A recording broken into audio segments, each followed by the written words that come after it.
Hi!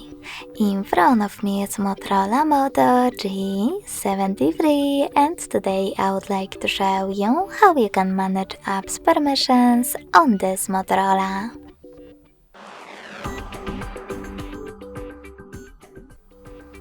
First of all, go into Settings. Now you need to scroll down and access Privacy section.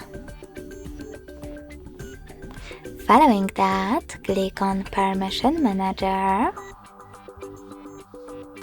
and tap on one of your device's features, like camera. Then click on one of your apps, in my case Chrome. Then select the best option for you and tap on the chosen one. Allow only while using the app, ask every time, or don't allow. I want to set up allow only while using, so I have to click on it and go back. As you can see, after that, Chrome just gained access to my device's camera if I'm using it.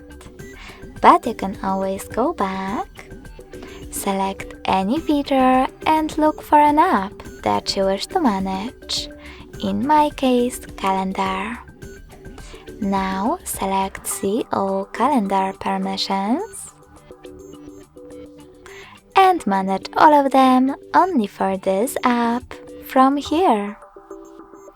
Thanks so much for watching. If you enjoyed this video, smash that like button, comment and subscribe. Bye!